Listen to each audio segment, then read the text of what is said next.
Helene, welcome to the show. I am so excited to reconnect with you today using your occupational therapy expertise. You're going to talk to us about how to help kids become good, confident writers from birth. I sure will. Well, let's just start with you for a moment because you have over 3 decades of experience in the world of pediatric occupational therapy and helping educators, helping parents, helping caregivers understand what it means to develop the muscles in our hands and fingers from a very young age. Why does this matter so much to you? Well, because we need our hands for our life. And it's not just about handwriting, which I still think has a very valuable place in our society and is not going to go away.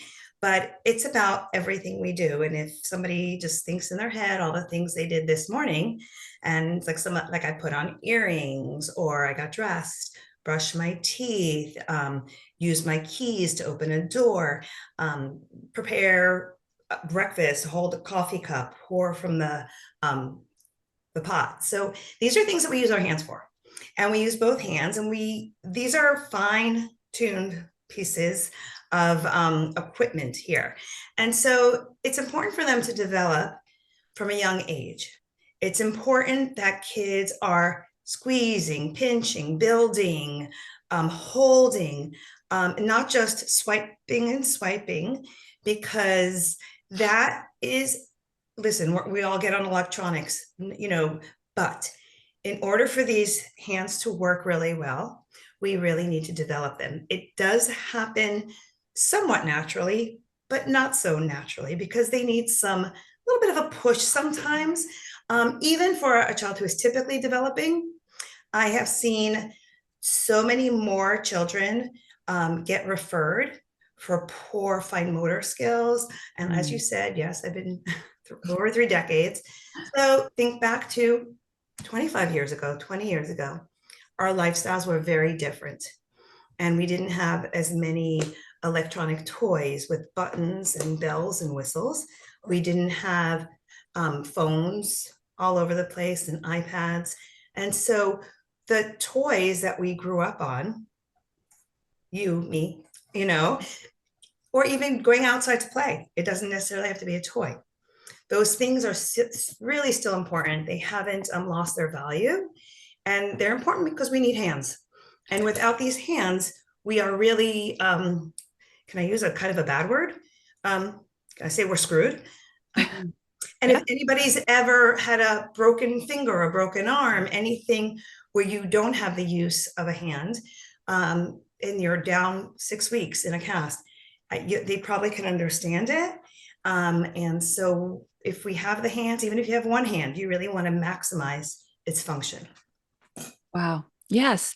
And it's interesting to me listening to you talk. I mean, as an educator, I know things like kids who are handed, right? Kids who are primarily right handed versus left handed, how the crossing the midline really makes Mm-hmm. a difference. Can you? And I'm guilty of this, right? I look at an 18-month-old who grabs for something with their left hand over and over, and I'm like, oh, I bet no, they might not actually be a lefty. Can you talk to us about kind of that hand exploration that kids have in those infancy and toddler years, and one, how we can help them do more of it and what it means? Okay, well, we are all sensory beings, whether we like it or not. The fact that we sit here on this stool or chair, wherever you are, we're dealing with gravity. That's number one. We're moving. So if I do this or this, we're moving. We are feeling things all the time, whether it's a gust of wind or hair on your neck, or they're crawling and there's carpet or tile. We're feeling things. And I think most people know infants do put everything in their mouth.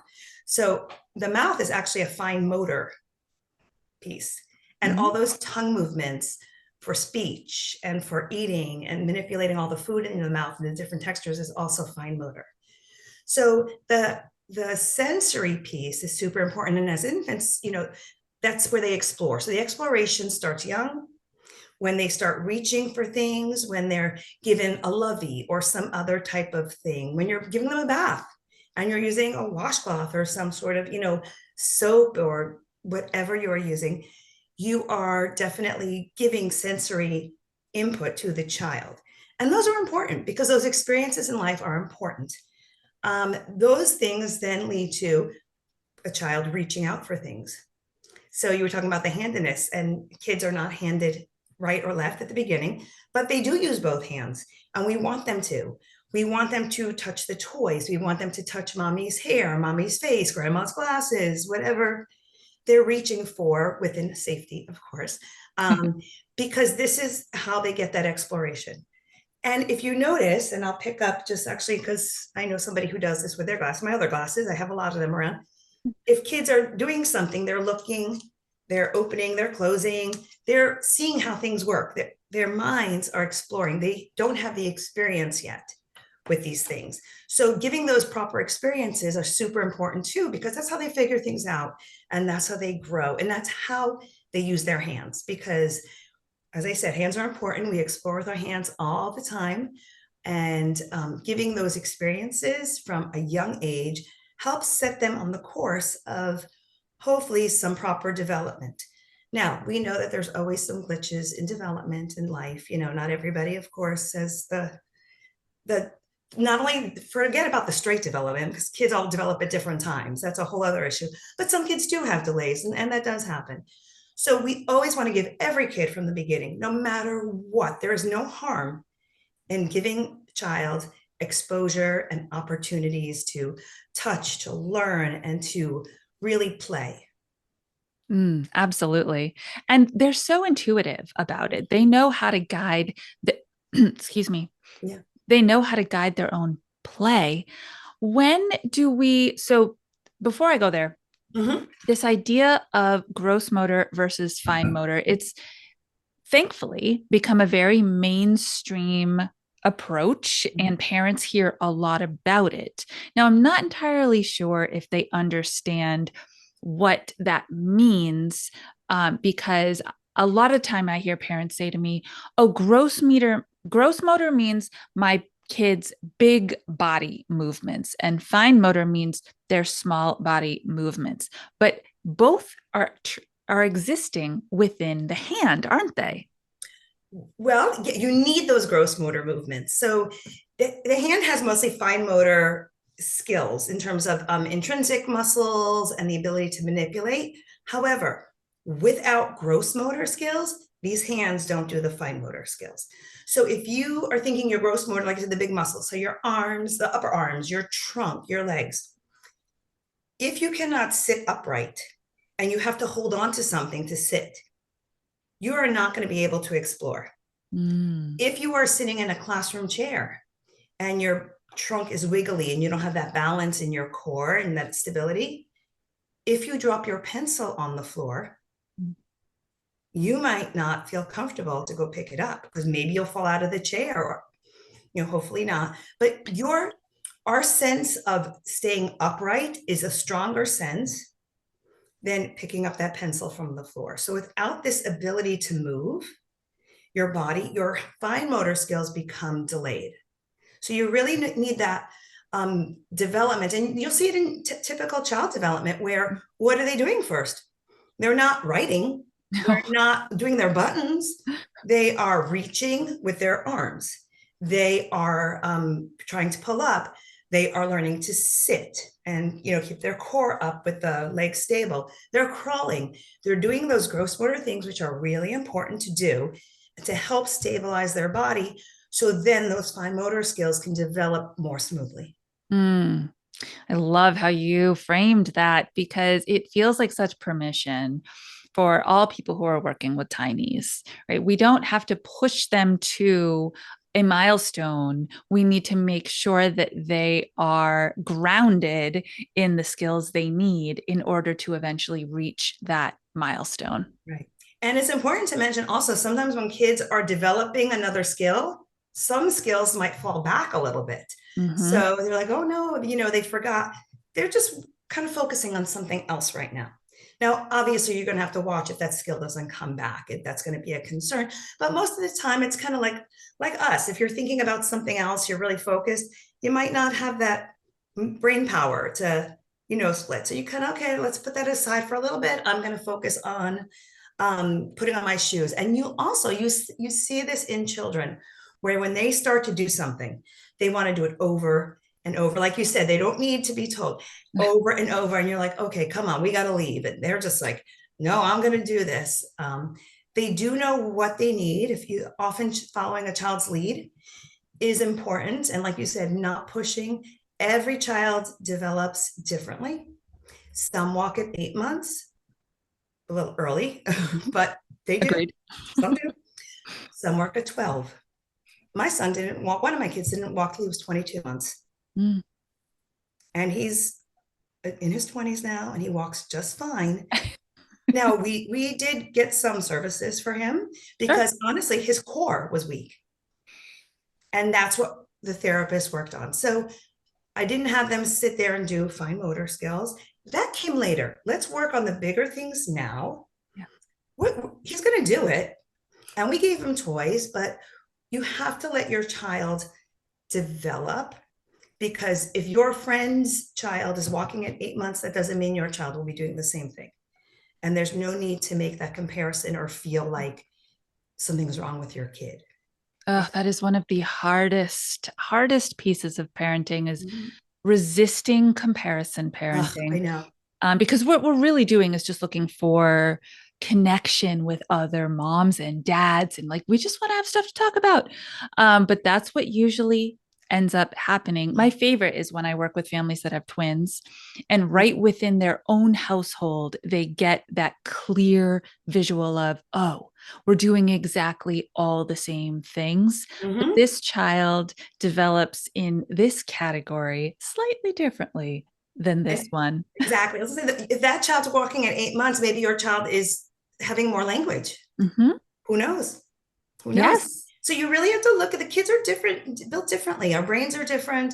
You have to let them kind of ripen. I like to say, they're on the tree and they're still Yes. ripening.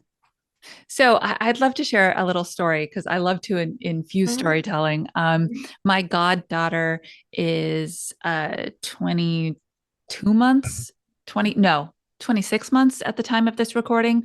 But back before she turned two, she was telling me to get out of the way so that she could do the top buckle on her car seat all by herself. And I know enough to allow her to allow her to try 7 times in a row, not to put my fingers in there to help her just get it started. Right. And then within 2 weeks, she was doing the bottom buckle as well. Mhm. This is equally astounding and terrifying, because if she can figure out how to do them, then you Exactly. know the end of the other Yeah, sentence. And we don't want to think exactly. about that yet. Yes. Not there, thank goodness. But it was a moment, even for me, of wait a minute, we've got somewhere to get. We need to be there on time.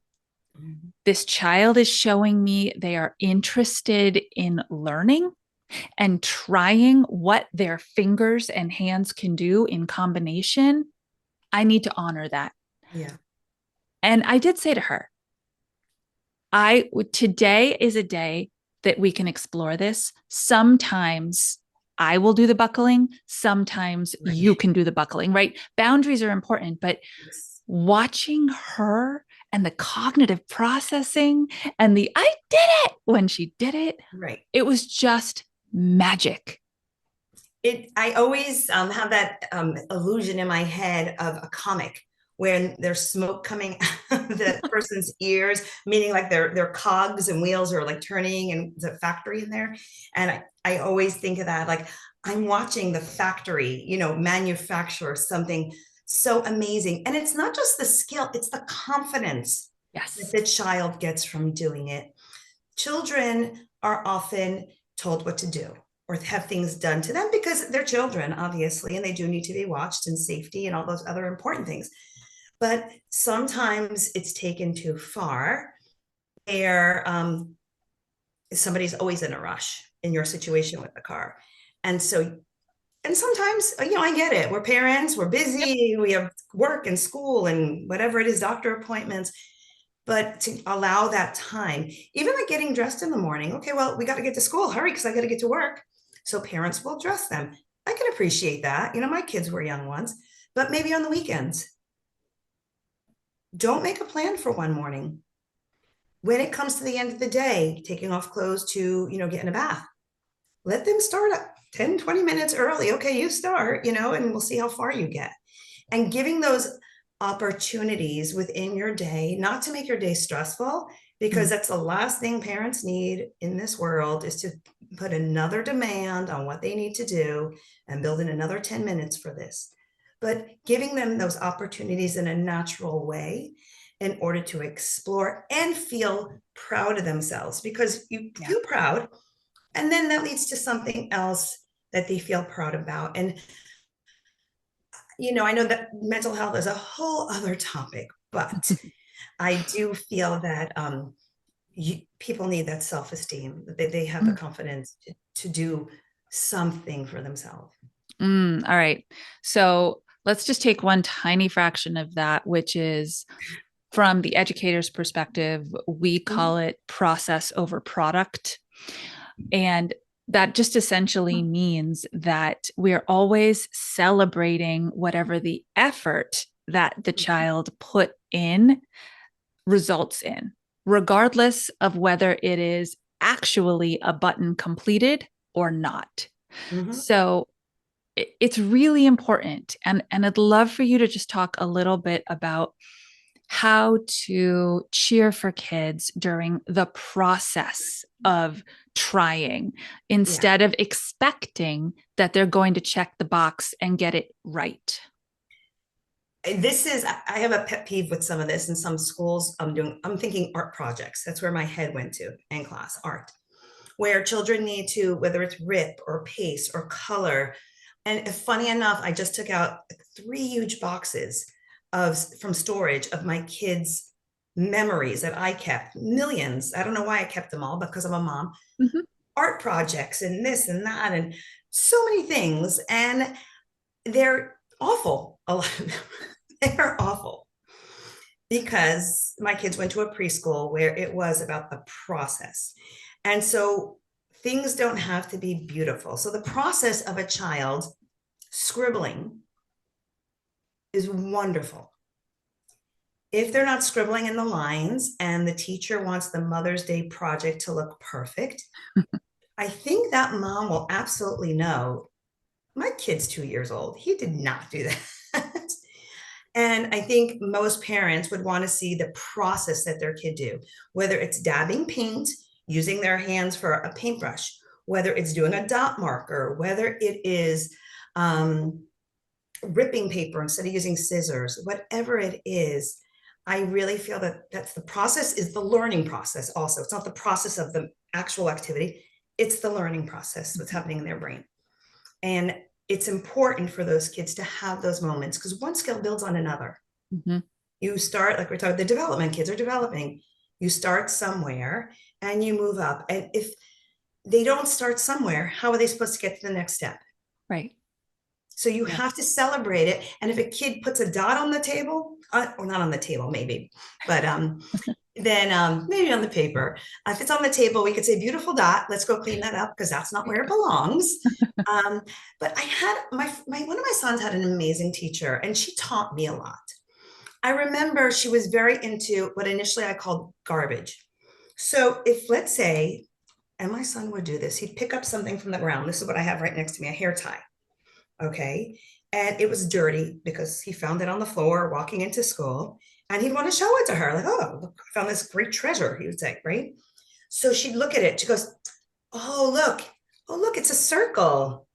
Oh, it's pink. Oh, you found this? Wow, what else can be a circle? And she would do like amazing things and just expanding what his thoughts were. And then it was like, oh, but you know what? You found this on the floor. It might belong to somebody. Let's put it away. Maybe it went in the garbage. I don't know. But certain things, like if he pulled up a rusty nail and she's like, this pointy and it's rusty, this is not a safe thing to have. And use it as a teaching moment. Mm. And I think if we use those small opportunities, whether it's a kid picking up trash from the floor or doing a project or just potty training, if they were able to get their pants down from the knees to their ankles, that's a step in the right direction. Wow, I love the way you pulled your pants down to your ankles. We're going to need that. If you want to be potty trained, you're going to need to take off those pants.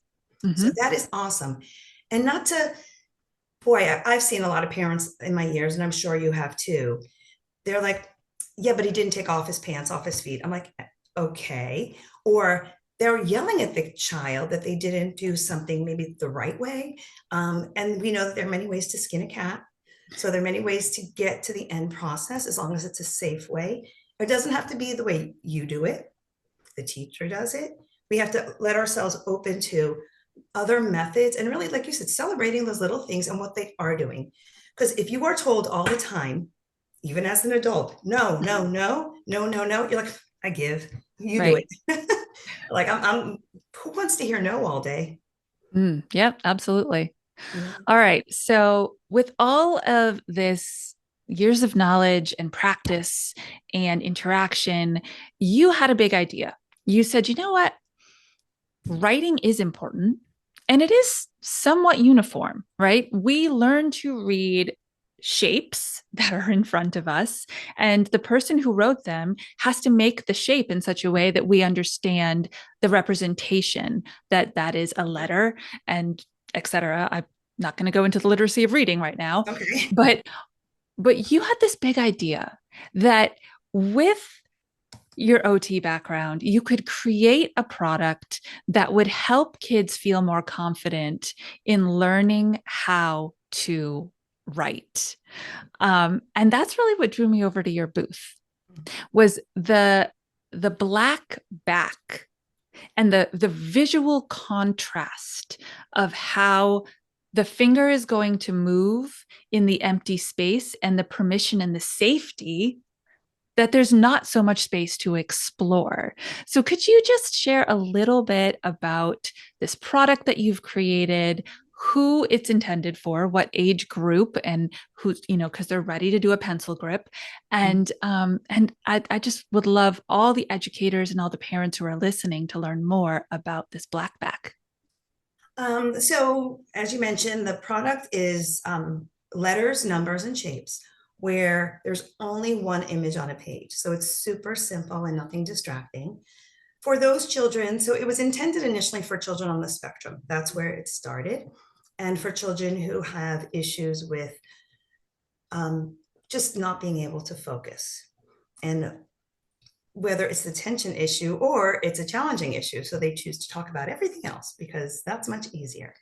So the background is black, like you said, and the image is using the negative space. So it's white. So there is a huge contrast and there is nothing else, like I said, to distract them on the page. So even if they're at the younger ages and they're not using a writing tool and they're using Play-Doh to Mm, put in the white spaces, if they're using like a stamper, little stamp thing to do in the white spaces, they're seeing what they do in the white space. When it comes to the black space where there is nothing else, they're not getting that visual feedback.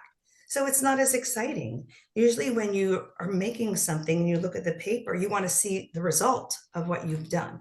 They're not getting that feedback. So they want to stay in that white space, even if it's just scribbling, even if it's just erasing. So mm, the cards are laminated, so you use dry erase markers. So you would erase it. So their focus is here, not all over.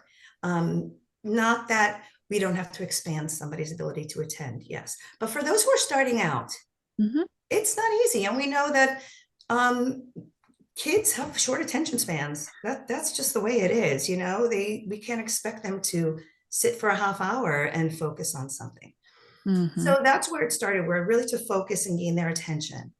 And then another issue I was having as an OT, because we do get a lot of handwriting referrals, is the ability to make those letters smaller. Again, the finer motor coordination. So they're really having to work in a small area. If you think of as kids get older and they're using notebook paper, mm. their letters are supposed to be in a notebook. And again, you educator for a long time, you see kids writing their name first. Like I saw when I pulled out those boxes, I, one of my kids had all the letters of his name over one page and all over the place, not even in the right order. And that's okay. So, but as they get older, we need to make it smaller so they could fit multiple letters together, so they could string those letters together to be words. So that's the other part of the program where it is size. So each letter, whether it's upper or lowercase, each shape, and Mhm. each number has 4 different sizes. So you can start really big and then move down to get smaller. And you don't have to do it in that stressful way of starting. You have to write this A and it needs to stay on the line. It's like, let's explore the A. So for younger kids too, again, some kids are not ready to write till they're 4 or 5. I've seen kids ready to write it too. Mhm. That's wonderful, but it's not really expected. And so to give that expectation, and there are some schools who do that, but that's a whole other thing also. So giving that children the ability to explore on a laminated card. So if they make a mistake, Mhm. that's okay. We're going to erase it. I love that there's one focus. I see those books that people get at the dollar store and there's visuals everywhere and they're pictorial visuals and they're letter visuals and then you've got the thing that starts with the letter sitting next to it and it's just too overwhelming Mm-hmm. and you tapped into two very very important things that have only expanded because of COVID, Mm-hmm. right? We actually are, and whether they're accurate autism diagnoses or they are simply responding to the lack of skill sets that kids developed over that time period, we're seeing an uptick in diagnoses. Mm-hmm. And we are also seeing, again, due to the increased screen time, an uptick in attention disorders. So it sounds like your product is well suited to support kids, keep it small, keep it manageable, keep the Mm-hmm. expectations achievable, and help them feel really successful in each step of this new learning journey. Absolutely. I mean, if you would ask an adult at this age, or our age, I mean, that you need to go on stage and you've never played a guitar before, and you're gonna, in 2 hours, you need to go play a song on the guitar. I would have a breakdown, a mental breakdown. I would be, I don't know what's happening here. So, but if you told me that in 2 hours, somebody's going to help you learn a chord on a guitar, okay, I could probably do that. So, children also, and adults are so important in guiding the child because some children do want to do everything and they think they could do everything, but they're still children, or maybe just what they want to do is way above, what they're capable of now. It's our responsibility to give them those just right challenges so they Mm-hmm. do feel successful. Once you start overwhelming anybody, a child or an adult, a lot of people just shut down. They're done. I'm done. I'm not dealing with this. Or you get some other responses, especially from kids, not necessarily aggressive, but some kids become comics and they are hysterical and they become comedians, throwing off the whole topic into doing something funny. And that's where you also find some of your class clowns. They are just not able to do what's being expected of them. So they get funny and it becomes, oh, you could go to the principal's office if they become too disruptive. So giving children the smaller task, the easier task, grading it appropriately to their child's level is so important. And yeah, I don't think writing is a dead art.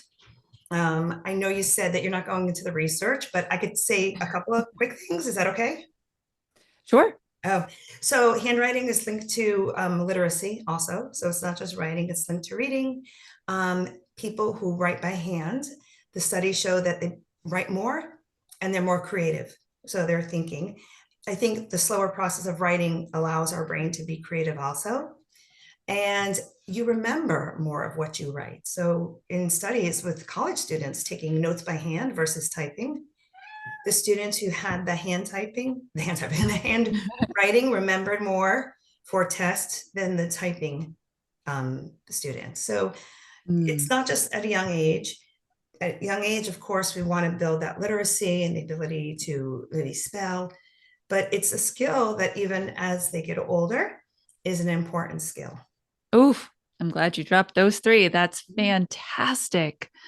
Wow. Well, thank you so much for taking time to share with us. We've covered quite a lot in this episode. And so, parents, educators, if you want to dive deeper, I highly recommend that you do two things. One, look up Tchaikovsky's zone of learning and look at the zone of proximal Mm. development. If you're someone who likes to do the scientific research and the reading, go Google that, do the reading, and you'll be like, oh, I get what she's talking about.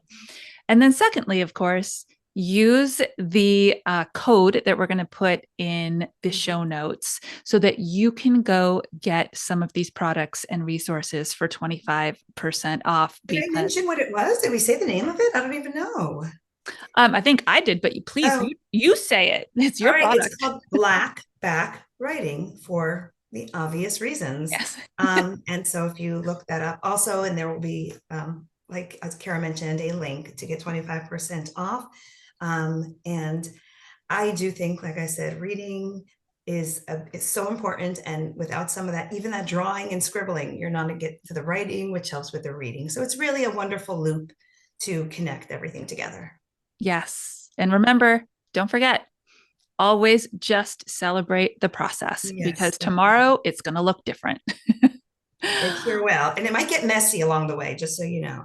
So just be prepared with a washcloth or some wipes, I guess, Yeah, in life. absolutely.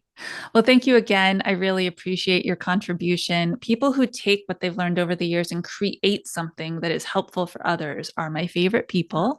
And I hope to see you again in real life at I another hope so. conference. I hope so. And it's great to see you guys. And if anybody has any questions, also, I'll give you my email to put in, and they're Okay. welcome to ask questions as well. I love an open inbox. That's Okay. amazing. Thank you for that, Helene. You're For all of welcome. you out there, you know what to do. Stay mindful and proactive until our next episode as we transform the toddler years. Have a great day. Bye, everybody.